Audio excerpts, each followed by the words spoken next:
Pod Podcast, Episode 2.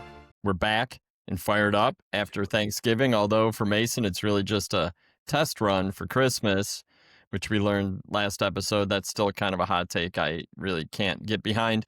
But I have to humbly request that if you didn't get a chance to listen to the first episode, might be a good time to hit pause and go check it out. We spend time discussing why we started a podcast, who we are personally and professionally. And if you didn't listen, you might be wondering who the heck we are and what we're doing. Basically, I'm Bill. That's Seth. And that is Mason. Hello.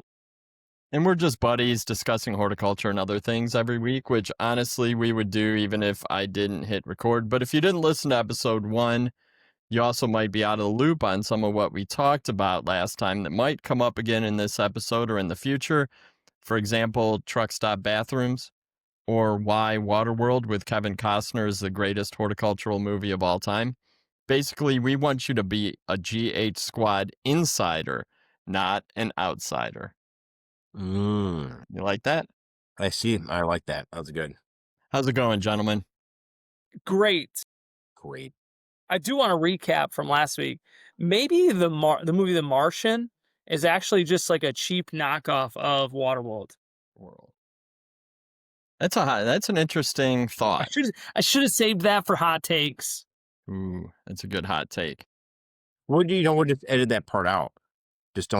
We won't talk about it anymore, right? We're not editing this podcast. Nothing is cut. Okay. Nothing is cut. All right, Martian. I don't think I've actually seen that movie. I might have. Probably, if so, it was a while ago. I might have to refresh on that one. I'm sure it won't be hard to find on the shelves at Goodwill.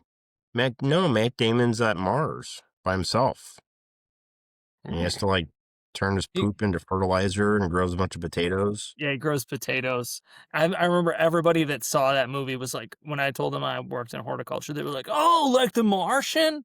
And I was like, "But here on our planet." On our planet. This one. Well, he was like a trained horticulturist, right? I think in the movie he was a botanist, technically. Which everybody then brings up, "Oh, are you a botanist?" And I'm like, "Well, there's a difference." But what is the difference? How do you I don't think I could very clearly talk about the difference. I think a botanist since I'm a horticulturist, let me tackle this one. I think botany is the study of plant, the inside of a plant, the cells, right? Because you have a cell which has a nucleus and a mitochondria and other things in there. And so botany is the cellular level of plants, and horticulture is where you actually have the plant, so it's the outer side. So horticulture is the application of botany. Is it the system? Yeah Okay. Well, and also botany doesn't necessarily always pertain to specific plants. You could be a botanist that studies rainforest plants. Oh, okay. So it's that's where horticulture. We don't talk about botany much, not really generally in our industry, but I would imagine there are plenty of people who took a lot of botany classes. Yeah. That could be a deeper dive later. Well, we need to get a botanist on. Yeah.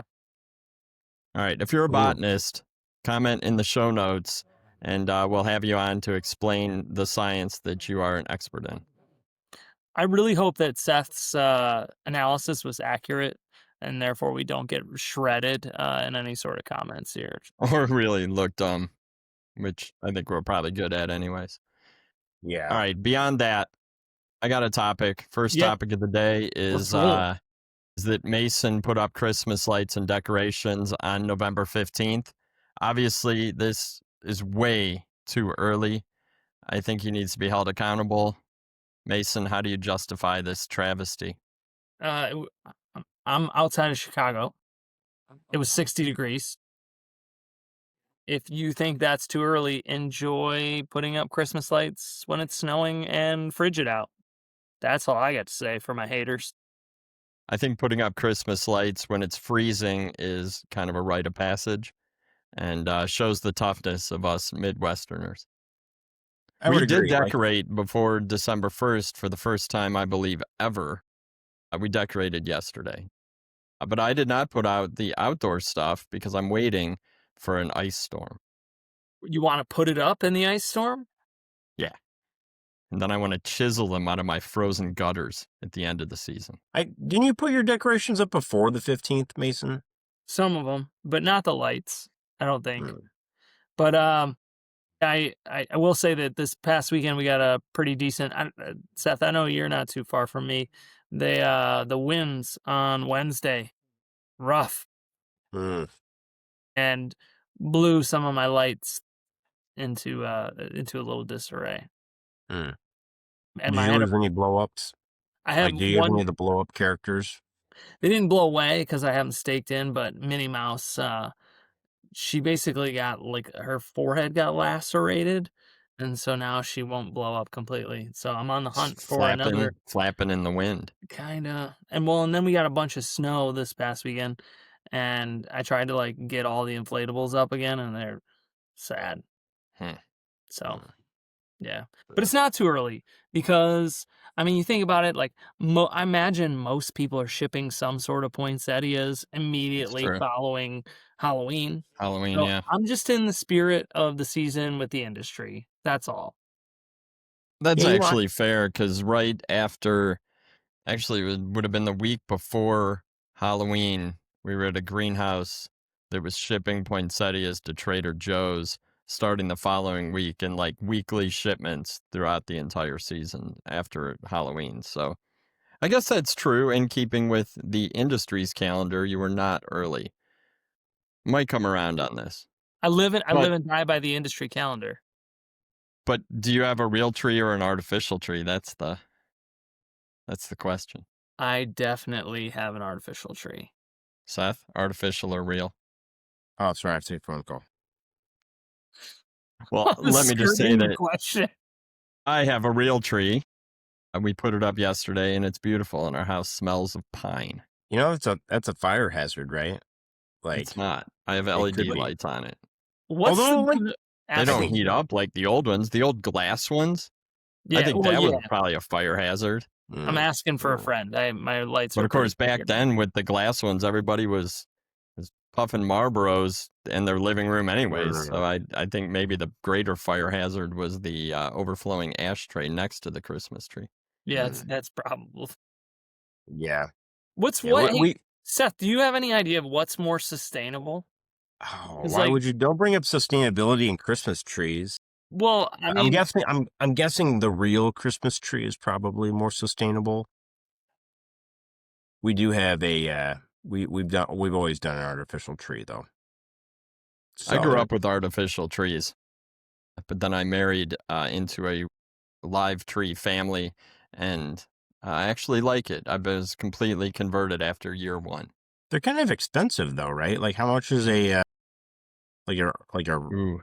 I real wasn't tree? gonna go. I was actually hoping that didn't come up, but hold on, phone call. Oh, hello. Yeah, phone call. We actually, I don't know if I should admit this. We bought our tree at Costco. So historically, so live tree. I'm back. So historically, Isn't it we've in a gone box? to the It's Christmas in a tree box. yard. In past years, I have sawed down a Christmas tree, much to the humor of my family, and hauled it to the car. And this year, Costco had them for $56. So we called it the mystery tree. And we went, because they're all like shrink wrapped practically with like netting. So you pay, you come out. I'd still carried it to my car on my shoulder and tied it to the roof. Was there any weird sides? Like once you got No, it it open? actually is like a perfect Christmas tree. Are you saying that? Are you saying that because you don't have a choice? It's not like you can take it back. It was insanely perfect. Bill is My not dad said something like they actually have a certain type of tree that they use and they contract with farms. And I mean, it's called the Costco spruce. Probably very well could be. Wow. Yeah, I didn't want to go Who's the there breeder because I do behind feel a little bit guilty not buying the tree at Cahoon Nursery up the street from me. Mason, you know Cahoon Nursery. Yeah. But Seth does too. They actually were a Grow It app garden center, weren't they?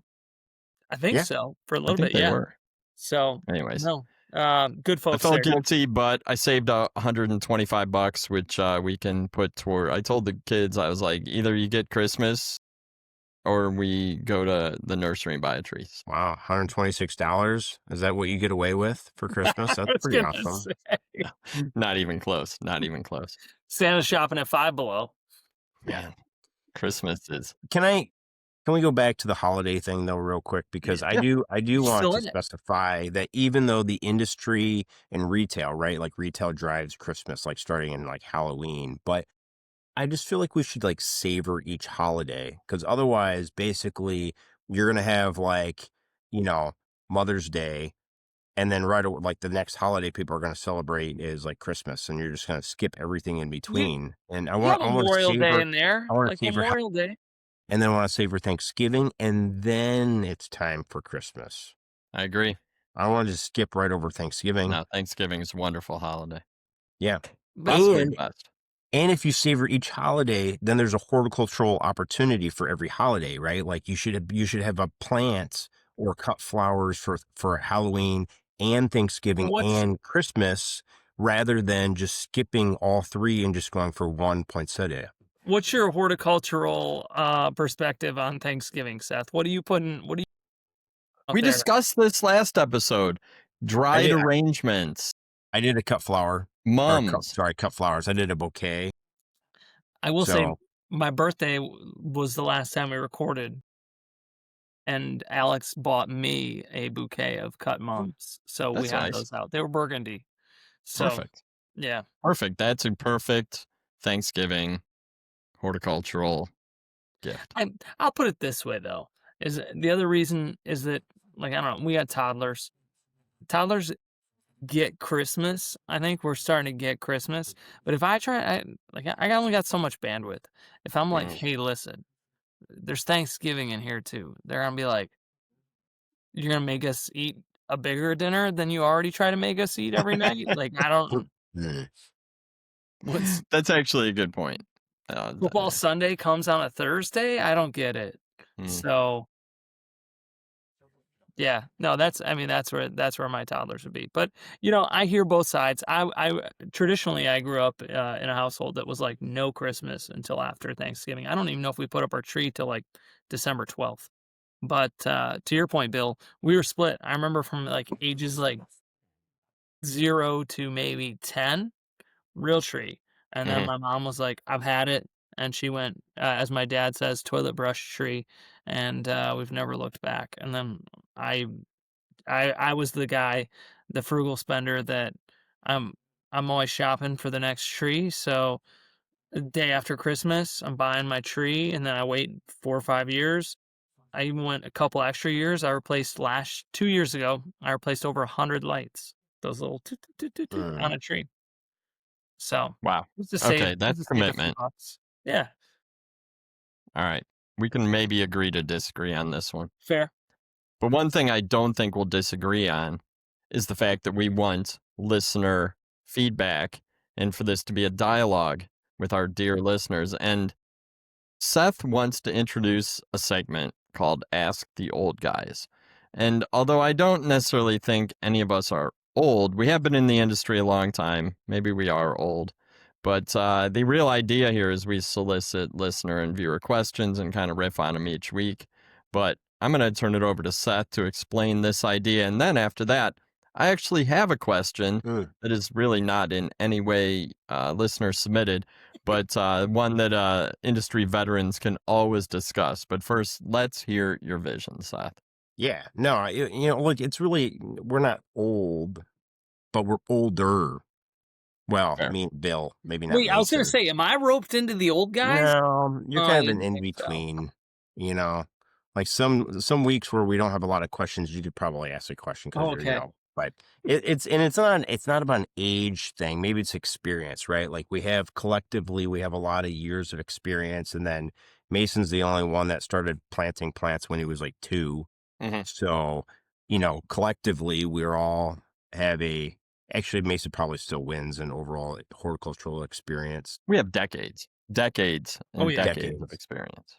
But the the idea was that, like, I remember me being a young person in the industry and always asking a lot of questions, or even like Bill was already at Ball and I like was asking him questions. And so the idea would be that, there's lots of, young people or people that are entering into the industry and just want to find out, and they don't like want to ask questions, and maybe they don't feel comfortable asking their boss a question, or they don't have a good peer network, and I know that, we spent a lot of time shooting the breeze on different topics and kind of can discuss things. And so that was just kind of the idea, is that as people, find the podcast or the video, and they can ask questions, and we can kind of debate on it and help answer it. And if it's something Mhm. that we can't really answer, maybe it's a future guest to the podcast that we could get to explore that particular question or concept.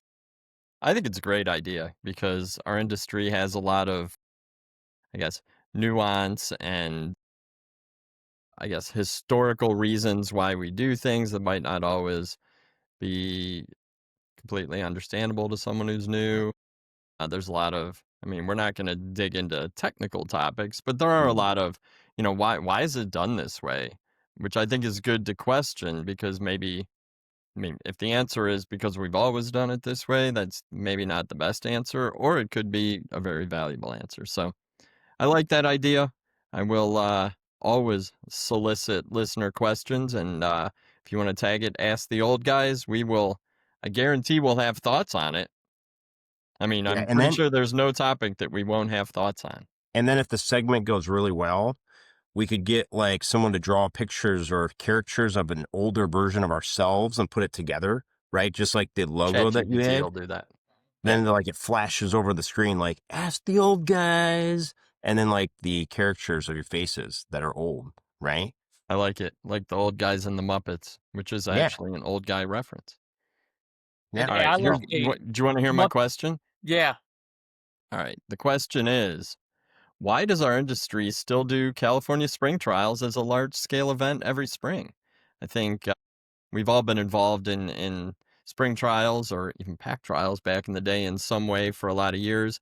I think I personally attended 20 times, about half as part of the media, and the other half working stationed at one stop, setting up displays, planning the messaging, coordinating visits, that kind of thing. So maybe that's an Ask the Old Guys question. Why does the industry still do California spring trials?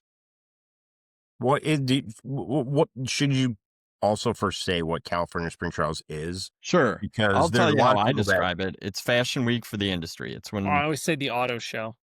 yeah, I like that better. The Yeah, auto show, uh, the outdoorsman show, but it's the auto show for the industry where the new products are shown, not always for the first time, but certainly grown out where you can visually see, touch, talk about the plants with the breeding companies or the companies introducing new plants to the industry. There's at least, I think, a dozen stops, 30 or more companies involved. It's very global in nature, and it's attended by, I would say, like three levels of the industry, maybe four. The broker distribution companies come to learn about the new varieties they're going to be selling, then growers, retailers, and we also have garden media who attends the event. I would say strictly retail is probably well. I say strictly retail is probably the lowest. I would say outside of your large chains, like you're Yeah, probably not getting a whole lot of folks that own a one or two location independent garden center that doesn't grow that are right. getting out there. Yeah, unless Um, they're like driving distance of the stops. and yeah, do you think that's less of them because of timing, because it's in March and it's not an ideal time, or is it less valuable for them? I mean, I don't know. I think this'll, I've questioned myself why it still exists, but I think it probably goes hand in hand with some of the reasons as to why it still exists, Seth. And I think it's probably, I mean, as being the youngest member of the old guys, that it I would have to guess that California spring trials has changed. I mean, it used to be called pack trials. Hmm. for one, but a lot of this is focused strictly or heavily onto distribution with all the distribution companies out there. And, the other side of it is kind of cultural information, which if you're strictly retail, you probably don't need most of the cultural information. And so, and cultural information for those that maybe aren't acquainted, meaning plant culture on how to grow said Yeah, product. sort of the science behind growing a Um, plant. and that's where like I see as even for the distribution reps, like that's what they're going there to learn is like, oh, how do I talk to talk about this new plant that maybe is trickier or different to my grower customers and explain, hey, you should buy there because I can show them a picture and be like, you should buy this Mhm. because it's cool. But the first thing they're going to ask me is, can I grow it? How hard is Yeah. it? And so I think that's the big piece of it because a lot of the cultural information is held up in a few people at companies. And if you were to do away with California spring trials, and say, okay, we're gonna go disseminate this cultural information. That's a big ask because it's like, okay, yeah, sure, hit up your distribution companies. Maybe that's seven trips, but then it's like, okay, you got to hit up your top 20 growers, top 20% of growers. Like your technical person or people are going to be traveling constantly on new varieties alone, Yeah. and they've got other projects and they've got to work on next year's stuff too. So I think this is a solution. Maybe there are better solutions in the future for it, but I understand why it exists and what it's kind of evolved into. And it truly is less about, oh, hey, here's what's new. Because a lot of the people that attend this event have seen the products and preview weeks and such and have gotten kind of snippets from different vendors or reps. But it is more about, okay, what is this? Run me through your new products on how do I talk to my customers Right. about how to grow it or how do I learn how to grow it myself? And positioning, I think, Yeah. for a while there, maybe 10 years ago, it got to be a lot.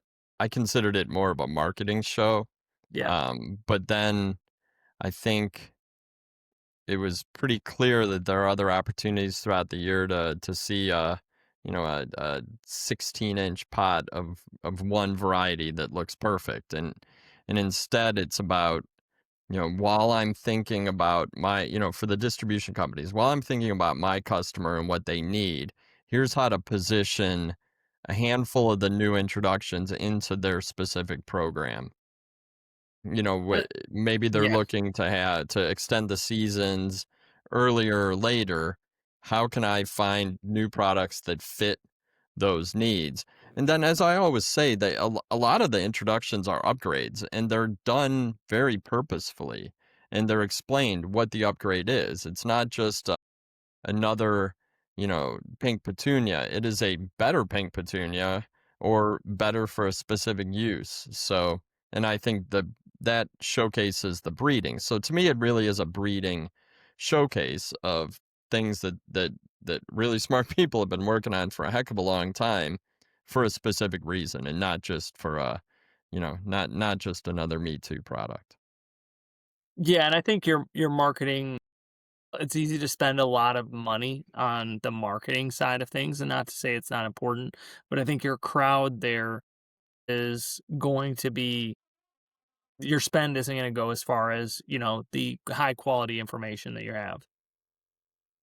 And you controlled Spring Trial's budget at least 1 or 2 years, right? So you Yes, understand that there's constraints from the exhibiting companies. I mean, it's a business, right? So like anything, you gotta look at the money you're gonna make coming out of a spring trials like event, just like any business would look at. And but it continues to happen every year, so that tells me the value's there. Um, but that the actual intent shifts a little bit or pivots from year to year or yeah. from 5-year period to 5-year period. Yeah. Seth, I Seth, guess you were involved from, a whole another side of the whole equation. What do you think about spring trials? Yeah. So I think I haven't been to as many as Bill has. I have been to spring trials a few different times as different entities, once with Burpee Home Gardens, and then actually 3 times with that. And then more recently, I helped design our kind of all of our marketing messaging when I was with Darwin Perennials. Mhm. And I think when I think of California Spring Trials, I think it's a good event. It's certainly adjusted a lot. I think of like 2 main areas where there's incredible benefit that is hard to measure the like the dollars that you get from the event, right? One is team building. And I think so many leaders and business owners undervalue team building Mm. and just having some downtime, and not downtime, but like to have a chance with your team focusing on like the same thing. And, it's, learning. So whether you're attending there and going up the coast or down the coast, and you're, have ride time. And me and Mason did a trip like up the whole coast. We went I all was the gonna say sites. that was my favorite spring trials, was the year that Seth and I got in a car and did the entire trials, just the 2 of us. I mean, because you can see a lot on on group tours, but that was so cool to see some of the smaller stops in Mhm. depth, do it at our own pace.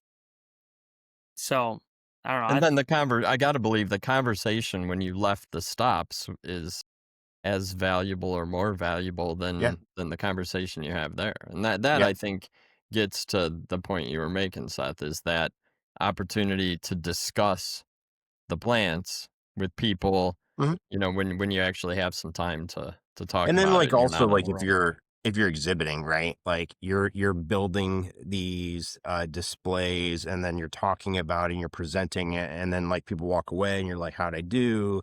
And then sometimes there's just like opportunities to shoot the breeze with teammates Mhm. or other people that, like, if you're in a larger company and you don't have a chance to like really mingle with people. Like I've built relationships. Like I have relationships with people that I put so much value in that I would not have had I not been standing here next to them in that Yeah. downtime.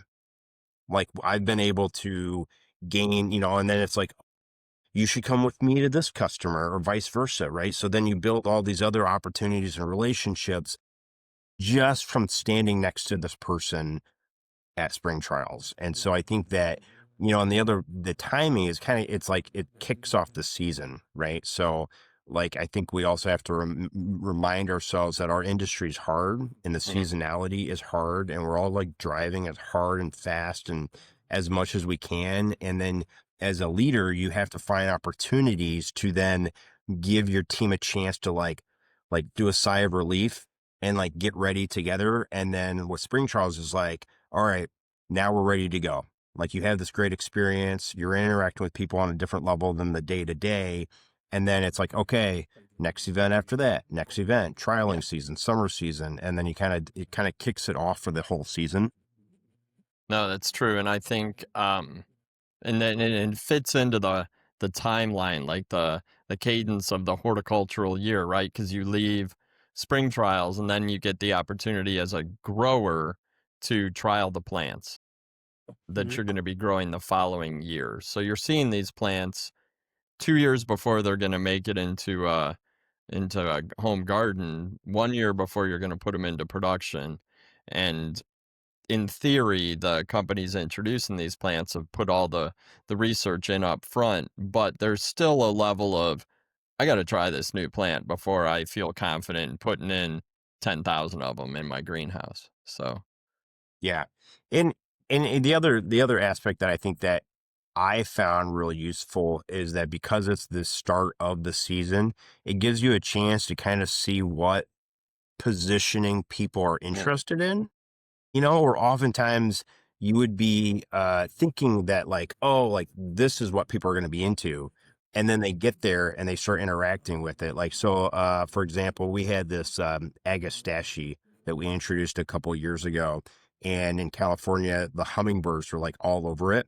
And so while I knew agastache would attract hummingbirds, I hadn't put the value there, right? yeah. So like when we're presenting it, and like the hummingbirds are coming in and people are like, oh my gosh, and they're like, that's so cool.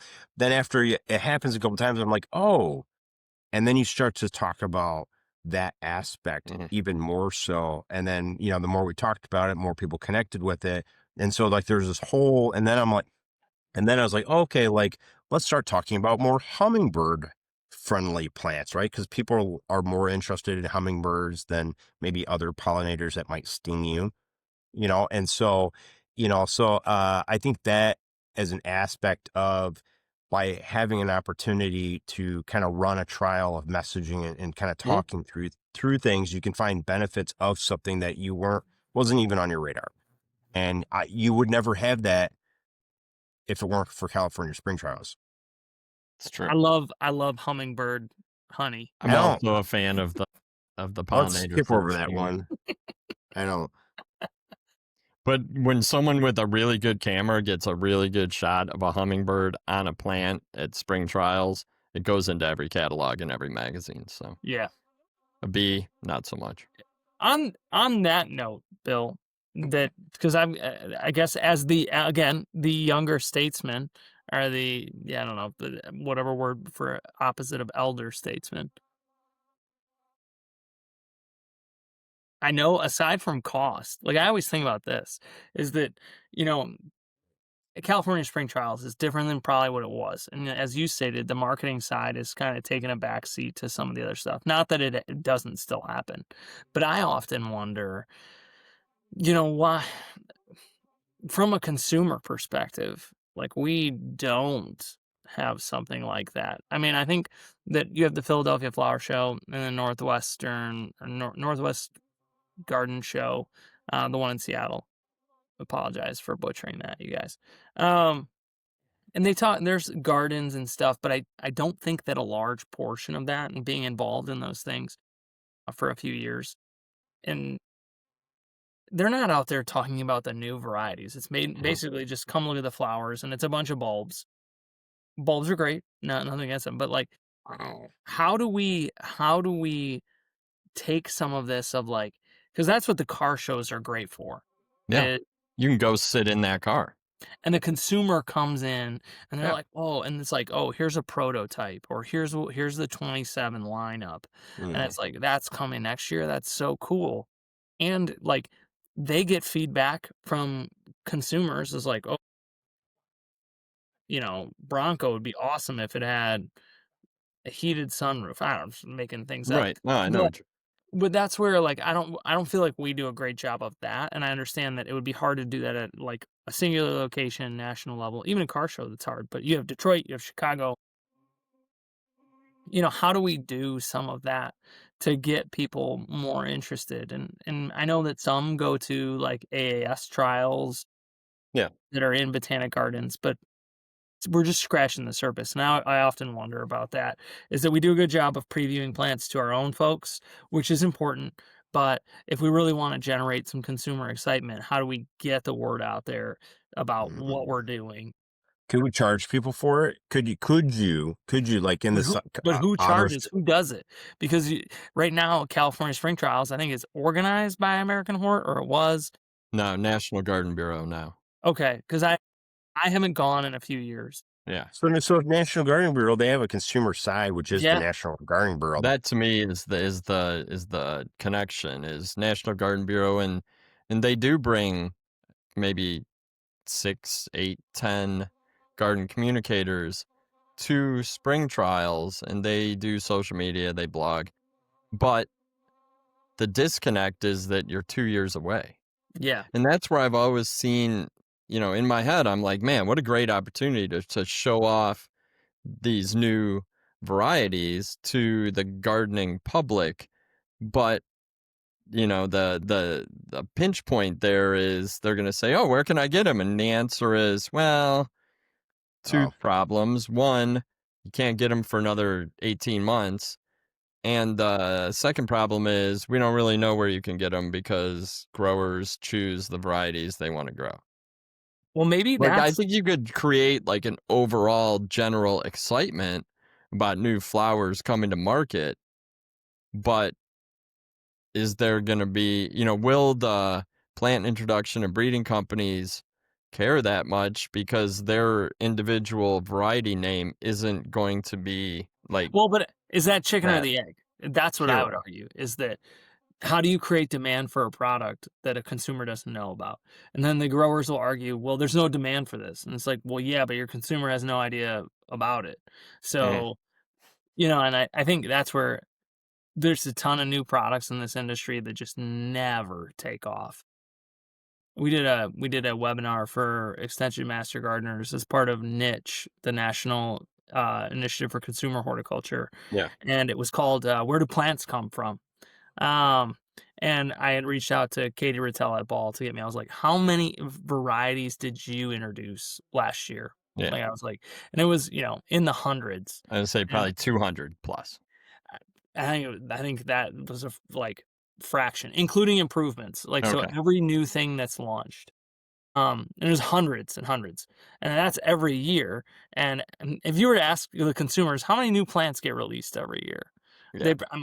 they're probably like 5. Yeah. And what's new? Like a Uh, new species of plant? Like, right. yeah. So that's where like I don't, but maybe this is a way, and I don't know, connecting with Diane over at AAS and NGB, and it's a way to like create excitement in like July, because I mean, Hmm. there's a lot of trial gardens in the industry that are hot that time of year. But what if there was like, I don't know, you pick 8 spots Yeah. and really just making an event of like for 4 weeks in a row, 8 spots across the country. Like this What is like the garden, like call it American Garden Party. Yeah. And like make it focused about new plants, and you have your locations and have kind of like a what party, and breeders could send some marketing materials to those 8 spots to really emphasize consumers, and every plant there should be available the following spring at retail. Right. what if you just American kept it to Garden spring Party. trial? So take a different approach, but maybe a similar concept is if you kept it with spring trials. And I'm curious on like, maybe gardeners that are like super into gardening, that like how much is an experience of going to spring trials and seeing stuff, like how much is that worth? Like how much? Because I think of like what's the Mackinac? There's a Mackinac show that Proven Winners does, right? Yeah. Yeah. And they pay for that. People pay to go to hang out on the island and learn about plants. And so, is there a scenario where people would spend a decent amount to go see like the future gardening stuff? So, okay, so maybe it's more like the elite sort of gardeners, right? Hmm. But if you had 50 to 100 gardeners that go in and they visit select sites, maybe people opt into it, right? And then they pay to go in, they get feedback, give feedback. So the breeders are like hearing what consumers are interested in, but the consumers are paying for it. So then from a location standpoint, maybe usually you're just spending money to get people at the site, but for consumers for like a half day, maybe make 10 grand Ye- because they're paying $2,000 for an experience. Because again, I'm talking about like an opportunity to see future plant varieties, and if you take your like top 0.01% of every state, right, that's still 100 people that might be interested in this super elite experience. I don't think you have to make it super elite. I think that you But I'm just saying, for people to want to spend $2,000 to go and look at the future. No, you do. no, charge Uh, $10. Try to get 20,000 people for $10. I Like, think and you're then gonna have a let's hard time getting No, people there but if you're not selling plants. I no, think no, no, maybe that's a key of it too, is that there's it has to have a certain entertainment value, whether or not you're gonna have seminars. To get into where I'm thinking of this now is that it's not necessarily that nobody's doing it. I think nobody's doing it in the ornamental side of the industry. Mm. My parents were here last week for Thanksgiving, and thankfully the Baker Creek vegetable seed catalog had came because it gave my dad something to do while he was chilling and complaining that he couldn't get outside. Um, so But he kept looking through it, and they do, I think it's like 3 different events now. It started with one that was like heirloom vegetable thing, and I think that's in California. And he started looking at this, and this man does not travel. He does not travel. Getting him here to Illinois, he said that he experienced the worst traffic of his lifetime, and I'm gonna guess it was probably like an average Tuesday around Chicago. Right. And he was like, "I need to go to this. We need to go." And I'm like, okay. So this vegetable grower portion, vegetable gardener, like they've been doing this heirloom show for years, hmm and now they've added 2 other shows at different locations. And I'm wondering if that's where like there's an opportunity that we haven't figured out how to frame it. But I think, like to your point, Seth, I think that like even like just people are always looking for things to do, and it hmm doesn't have to be the elite. But if within an hour of me there was like like if you had an event called it America's Garden Party and it was within an hour and there were things for kids to do and adults to do and we could see this and food and beverages, yeah, we're probably going. So to Yeah. All right. say like But critical question. How is that yeah, different than a botanical garden then? I think that the botanical garden is on the is a part, and that's where I think it could be done at botanical gardens. But most of the botanical gardens I've been to, it's more about the awe of look at this elaborate thing that we've done. And not to say that that's bad, but I think that that is a key. A lot of what botanical gardens have across the country, and some are really good at catering it to like here's what you can do. But a lot of the botanical gardens are like, you walk in and as a home gardener, you'd be like, I could never do that. I Right. could never Mm. do that. But this is something that's like, how do we focus it on? Hey, you're the you're the in your 30s, you got 2 kids. I'm describing my life now. It's like, here's what you can do in your front yard, and here's what new plants are coming. Plants that you don't use because you don't know about, right? Like if you asked I if you asked suspect people some my of age this what is Deer already Villa happening. is, Yeah. I'm sure. I But hope it's it's just happening, not, but what's it the doesn't. effort? Right. I was going to say, I think that the ability to reframe it as something bigger and Mhm. with a kind of more of a spectacle, even if you continue doing what you did, like the Baker Creek vegetable thing, that sounds awesome. And I do suspect there's more of those than we even know about that are happening Yeah, you know what? that are around the inspiration and Well, not and sale. houseplants is a segment that is apparently doing some of that too. I know that there was, like, the big houseplant party in Texas, and I think they did one in Plant Florida as con, well. Yeah. plant con. Yeah, well, and people go there to buy too. Yeah. Like, I mean, it's Yeah, you know, like the thing though, like what Mason, what you'd said, Mason, that I connected with is like that's doable for you. That's like the average homeowner, you know, Yeah. because you know that's certainly from like any botanical gardens has like all, like jaw dropping sort of Mhm. visuals, and you know certainly at the ball gardens we had that as well. I think of like actually like the home and garden television shows or whatever. I always like really want to find something just for like the average schmo, you know, mhm, like. I can't afford like actually like the house shows like Beach Paradise or whatever. I'm like, I'm not interested in a $4 million house because I'll never be Beachfront able to bargain afford hunt. 4 million. Beachfront Bargain Hunt, man. I love that show. $1 million views, what they always say. I've watched all of them basically. But I'm a I like teacher, and she's a blogger. Our budget's $3 million. yeah. right?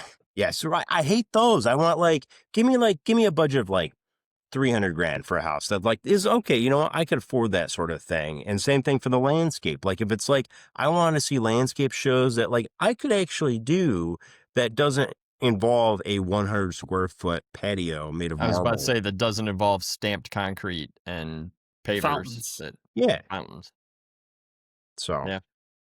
Well, as the GH Squad podcast evolves, maybe once we've done Garden Center Rescue, maybe we move to the average schmoes landscape I think it's average Joe. I think extravaganza. I misspoke. I just had a bit of Eh, a, Joe you know, Schmo. Joe lisp there. Schmo. No, I like it, and it actually would be, maybe it is someone like National Garden Bureau that can put that on because they have the connections. Maybe it's someone like American Hort, which brings me to a perfect segue into another topic that Mason gave a shout out to retiring AmericanHort CEO Ken Well, we Fisher in don't know if episode he's 1. retiring. We What? don't know much yet. We don't know if he's retiring. That's true. Stepping down as CEO of American Hort. Away. The phrasing I said think you're stepping stepping away. aside, so that's where Stepping I'm. aside. I don't even That's know. interesting. It's like an adjacent move. Yeah. It's kind of like a sidestep. But I wanted to circle back and talk a little bit about what makes a good industry association CEO. And maybe it is connecting the bigger horticulture industry to consumers. Like that I think is something that just popped into my head. But in our opinions only, because we're not writing a job description, but what are some of the characteristics that would help someone lead a green industry organization with, and I'm thinking like a big organization, like someone with a broad mission, a wide range of constituents, kind of like American Hort. And Mason, I'm tossing this one to you because it was your idea that this would be an interesting topic, and I totally agree. Where do you want to start with this? Yeah, I when I realized I was going to be talking about this, I wanted to come up with something crazy and outlandish, like you got bench press 400 pounds. But realistically, I think to frame it in reality is the number one key is this person has to be a good communicator. Is like we are so wide reaching, and we say it's a small industry, and it is, Mhm. but there are a lot of parts of the industry that are very much in their own camp, and like we're about what we do, and yeah, we want the industry to succeed, but like nurseries are the best or greenhouses are the best. We're a plug grower. You don't understand us. We're retail. We sell everything. Without us, it's never going to work. I think that you have to find somebody that bridges gaps and can, like, I don't know, for years in different organizations, it's all about like, how do we bring people under the umbrella or whatever. Yeah. But it's like, okay, there are a lot of different segments of our small industry. How do you make sure that you're communicating between and kind of acting as a moderator while still representing the best interest of the industry as a whole, and making what you do as American Hort relevant to that expanse? Because I think that's where we succeed, and this is something Ken has done a good job of with his staff and with the people there, is that I think he hasn't made it solely about one specific segment or the other, and we're always kind of welcoming different folks into the umbrella. And so that's where I think that whoever takes on this role has to continue to do that, and I think that'll be key from my point of view.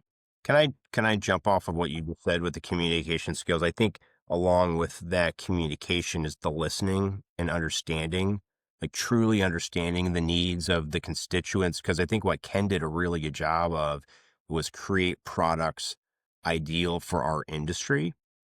And so often, like a leader from like an association side, they're taking what they already have and trying to like, adjust it slightly or adjust the messaging, or repackage the same thing for another group. And it doesn't really work all that well. Then it's kind of fake. Whereas I think that Ken did a really good job with like the HRI Leadership Academy that you did, Mason, was, a product of Ken's or, Ken's team. And I think that's a great example. Can this person be from the industry? Because I remember when Ken started, he did have a background in a green industry business. And it might not have been his previous role, but it was somewhere in his bio was that, and I forget what it was. It was a green industry business out of Ohio, I think, but I don't remember that aspect. I thought it was, I mean, I know like from a big Elmer's Glue. No? What was I don't his? know. I think so. There's It was- but a it's- But there Ken's was story. something There's a lot else. of There was pieces something to it. else, I thought. Yeah. But Yeah. back to my question, can Yeah. this person be from the industry, or does that come with too much baggage? Like, or No, too narrow of a perspective, or, someone from outside of the industry, to Seth's point, might come in and say, all right, hey, I worked with the Plumbing Association of America, and, we did this, this, and this. And some of those ideas might be really great, but they might not be the right fit. I don't know.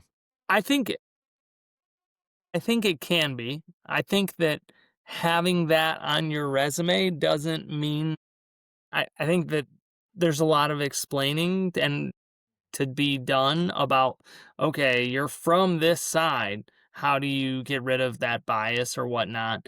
But I think that there are some folks that are more industry agnostic Mhm. within our industry, is that they've kind of had multiple positions or done multiple things. But it's also like, it's different than just running a company. So that's where it gets a little strange. I think that in my worldview, I would love it if they had knowledge of the industry. I think that cuts down your onboarding time significantly if they're coming and they're like, "Oh yeah, I understand how this works." But at the same time, like I don't I don't know if, is it somebody from another organization that is kind of adjacent, like APGA or whatnot. And that's to everybody listening, American Public Gardens Association. Mhm. But I don't know. I think that there are pros and cons. But I would definitely like the knowledge of our industry. But I think that if you were like just to pick an up and comer off of a company list, I think you're gonna run into challenges that sure you might not see bring in somebody from the outside industry or an outside industry, but are they bigger challenges beyond Mm. my pay grade to figure that out. So I actually had this like same question on my notes to myself. I was going to bring up if you hadn't, Bill, is I think that Ken, because I actually don't even think that he had association sort of background. It was more on the business side, right. which I think was really like the previous person leader, if you will, was more of a professional association sort of person. And I think Ken brought in the leadership and experience of running a business, and it was really needed for American Hort and really like made it like a much stronger organization that is able to support the industry. And I think that he did a phenomenal job. I'm kind of normally I like outside sort of viewpoints, coming into our business. I'm kind of thinking that for the next CEO, maybe it's actually better to be from the industry, right? We've had someone from an outside perspective create kind of this new version of American Hort, and we got some really good, strong programs moving forward. And if you bring in someone that's like a constituent, right, that can kind of take this framework and really push forward, say for the next like 5 to 8 years, right? That's a scenario one. If we get someone from another association, they're going to be looking to not forward what's really good. They're going to make their mark, right? So if you bring in another person from another plumbers association or whatever, right, then they're going to be like, oh, well, yeah, the HRI thing's kind of good, but what you should be doing, right? And then they might take and start trying to change more than forward and so that's where I'm kind of actually wondering for this next CEO if it'd actually be better from inside the industry. I don't Yeah, I just mean, it really could go. It could go both ways because a person from inside the industry could certainly be a extremely effective leader. They're going to understand exactly what our industry needs, especially from a um, the governmental side and the lobbying and advocacy side. But again, are they going to have the freshest ideas? I don't know. That's always my question is, and I love our industry, but sometimes I do think we learn from ourselves too much when there's so many opportunities with what other industries are doing, good and bad, to Mm-hmm. look at. So, and I just looked it up. Ken was with Coleman, so I guess, and I yeah. was thinking of it as like an outdoor company. I Mm. guess Coleman is, but yeah. Other than that, it was definitely business. And you're right, Seth. Elmer's glue. You nailed it. Why'd you do I don't that? get, I'm not right very often, so I have to take my wins. Seth only knows that because that's his favorite Yes, I was about to say eating paste. No, I think that's a good discussion, and it's something that is going to be really important as American Art selects a new leader, or maybe Ken did just step aside and he's going to step back. You just never know. Could just be a Who knows? I'm Bob and curious Eve. to see how that all plays out. Yeah, I mean, you think the three of us could do it? Without a As a doubt. trio? Separately? Three-headed monster? Yeah, and probably between the three of us, we can bench 400. So Yeah, Yes. I might be able. Yeah, I can help with that.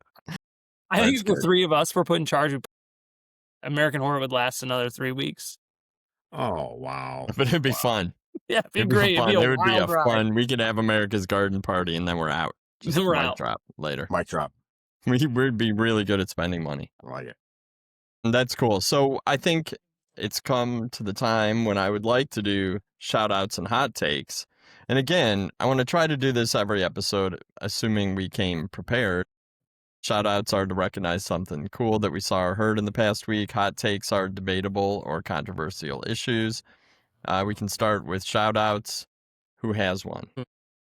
I'll Okay, go well, then. yeah. I'm going to give a shout out to the Pennsylvania Turnpike for making my return trip from Virginia smooth and fast this weekend. It was way, way, way better than the Ohio Turnpike because that trip to Chicago, I feel like it's been under construction for like a decade.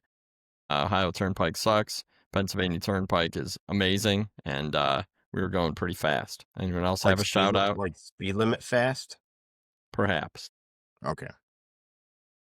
Responsible. I had my whole family in the okay. car, so I was not dangerous, but I was also not taking my time. Oh, okay. That's fair. Remember when we drove the burpee van, Mason? Oh, yeah. I Oh, yeah, definitely got a ticket in the burpee van, but not for speeding, for going the wrong way in downtown Philadelphia, trying to get a picture of it positioned directly in front of Phillies Stadium. No ticket for me, but did have a hairy moment where, I did get pulled over coming out of Were you in like Colorado. Wyoming or Colorado or Yeah, I something? was in Kansas, and right after Colorado had legalized cannabis, and apparently I was in like the passing lane too long. I don't know. Where I grew up, that was never something that was covered. Like, oh, you got to stay to the right. It was just like I was driving. It was 2-lane, like it's a highway, right? You got 2 lanes and 2 lanes, and I was like, I'm gonna be in the left lane, like whatever.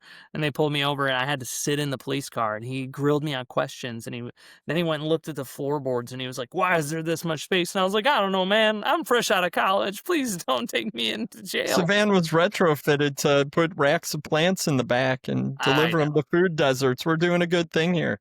Best the quote was, he was like, "What do you got in the back of there?" And I was like, "Bags." And he was like, "Bags full of what?" And I was like, "They're just empty grocery bags." Because we were picking up produce from in at all the locations, and then we had Burpee branded grocery bags. And so he's like, "Bags full of what?" And I was like, "Officer, they're empty." And I remember at the time that there was a guy, and he was like collecting like different ornate beer bottles, and he was like, "Hey, can you just like bring these, like I found these 2 cool beer bottles. Can you bring these empty bottles back to me in Chicago, like for his private collection?" And I remember being naive at the time, like you don't get arrested for this. But I remember being like, that cop's gonna search this van and find 2 empty beer bottles that I'm hauling back to Chicago, and I'm gonna get open container, DUI, like, I'm done. And But you didn't even get a ticket. No, I think he realized that, like, this kid is a joke, and we're gonna let him go. Yeah, But and you're doing a good mission for... Yeah, I don't even think he understood the concept, but No. yeah. My hot take Thanksgiving weekend, maybe it's a hot take now, but it's gonna come back, is that the Chicago Bears are frauds. Ooh. So they beat the Eagles Didn't this they weekend. just take the division lead? Yeah, they did. Frauds. I don't even know if they'll make the playoffs. Wow. I'm actually okay with that. I tend to agree. I think they are as well. Yeah, I've had a few different Bears players on my fantasy team, and they're not all that. You know, give Chicago a chance. We have a lot of like losing going on for like all of our teams a lot. So, give us a chance to have some happiness. My dad has been like a diehard Bears fan for like ever, and he needs this, you know. And there's like, what was it, I'm a 85? Browns fan. Don't tell me about You're looking at like longevity of we're fans losing. of like the 3 worst sports towns in America. You It's got true. Cleveland, Detroit, and Chicago. Like It's it not hasn't good. been good for a while. No, it's really not. Mm. It's actually terrible. Seth, do you have any hot takes or shout outs? Yeah. So I have a hot take is because what was the last week, Mason, that me and Elliot came over and we looked at your Yes. Pokemon collection. Was I not Yeah. supposed to say that? No, absolutely. Go for it. Okay, so Mason's a dare I say diehard Pokemon collector, I mean, card collector. You're not Well, you collecting grew up Pokemon. right in the sweet spot of that. Like yeah. And I guess the original series. I can tell this part of the story. So I do have what I would call a nice Pokemon card collection with some great pieces. Like Are you supposed to show those? I mean, that's three base set Charizards right there. Yeah. 4 in in your total. basement. Retirement. That's No. the 401k right there. But I mean, I would say that, as I would say a nice collection. Seth probably thinks it's great, but I look at others and I'm like, oh, I don't even scratch the surface. But as far as your average collector, it's a nice collection. And though I'm not dropping thousands of dollars on cards currently, it's more so from things I've collected in the past. But you spent a decent amount after seeing your collection, and so Historically, probably as a kid, Yeah. every dollar I made in the garden center went to Pokemon cards for a certain age. yeah, and that dollar went a lot far. How much do you think this is rabbit hole, but how much did a pack of cards cost you when you were in middle school? I vaguely remember like $3.39 being $3.39. like the rough back cost. Yeah, Yeah, and now you they're like can't $5, I think. And no, you can't retail. find that. You Like can't if you get find a them pack for in the store. $5.99. Barely. Depends. I think most of the packs are at least $7.99, ranging between $7.99 and $15.99. And so if you have kids, so if you're listening or watching, if you have kids probably between the ages of like 7 and 13, 7 and 12, like Pokemon is like heavy.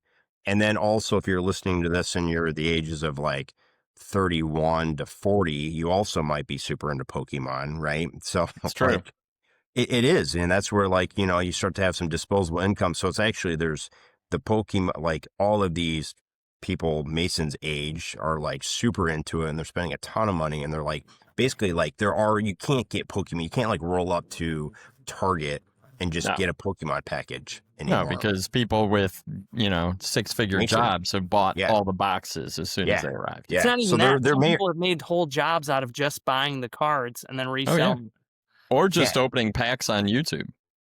Yeah. Oh, yeah. Right. Like you can, and so like they're making a lot of money off of Pokemon cards. So, anyways, my hot take here is that and this could be controversy, right? Because there's like for garden centers, they like should they just do plants or should they do all that other stuff? So my thing is that a garden center should figure out how to get a bunch of Pokemon packs, and then say like they have them for the kids. Right. So then like, cause I'm like, oh, I mean, my kids do not think plants are super cool, unfortunately. I mean, I'm cool, but they don't think I'm cool either, actually. But so I'm like, always like, hey, I'm trying to get Elliot but Elliot to a garden center. They're like, they don't really want to go because I'm going to be like, oh, plants. And they're going to be like, let's leave. But if I was like, oh, hey, let's go to Mason's Garden Center because they give out a pack of Pokemon. Ooh, how about this? Get a pack of Pokemon cards for every $75 that you spend. I was going to say, a pack of Pokemon cards is probably roughly the same price as a 4-inch annual these days. Yeah. But it would be more. It would be. What about like a Pokemon event? Like, why not? I mean, events are always looking for spaces to do things. I mean, they have Pokemon events at our library. There are so many, and plus, like, all right, nerd alert. Grass type is like a whole. Oh yeah, there's like one of the Pokemon types. They have Pokemon that are like just a straight up flowers. It's a great idea. Yeah. Yeah, I because like it. I you don't know, think that's a hot take. I think that's a great idea. I really thought I And was I going to guarantee most garden centers have an employee who knows everything about it.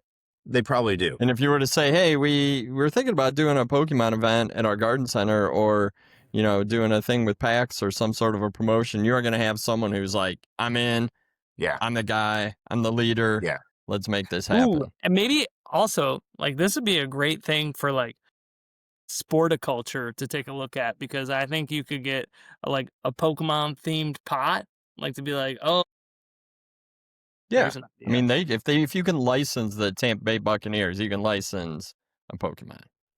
Blossom. Yeah, and so That's a I good guess like the hot take would be like, I know that some garden centers are like, I don't want all the stuff, but I think I've always been like, finding ways to make it easier for parents to shop Mhm. would be fantastic. And I Yep. know that would work with my kid. Oh Yeah. yeah, I think even with my girls are teenagers, but they were big into Pokemon for a few years, and I guarantee even now they would be like, "Yeah, let's go."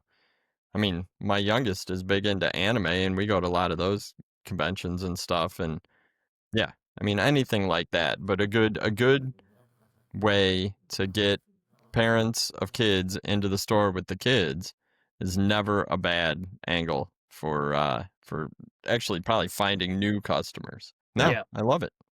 Those I are really good. thought I was going to get a shout out there for having a nice collection, but it's all right. Oh no, You have an I said amazing that your collection, and you collection's actually nice. gave some cards to my girls, what, 5, 6 years ago? Yeah. They were very, very grateful. And mine too. He did like a little vintage pack. My son still plays with the vintage pack. He'll like pretend like he's opening it for the first time. Don't bother looking them up on eBay. They're not worth anything.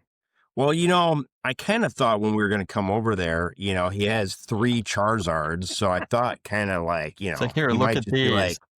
yeah, here, look at these, Elliot. You can have one, but he didn't. Like, what was that? It's gonna be funny when Mason's kids are like, "We hate Pokemon," and he's like, Oh. "Oh my gosh!" It's like daggers in his heart. Without a Yeah. doubt. Yeah. That's awesome. Well, folks, I think that's it for episode 2. I was looking in our shared notes. We didn't get to 2 or 3 topics for today, so I think we're gonna have to come back and do this one again. But gentlemen, thank you. Appreciate your time. Absolutely. Thank you. And to the listeners, thanks for listening and watching. And as I said in episode 1, we want to connect with you.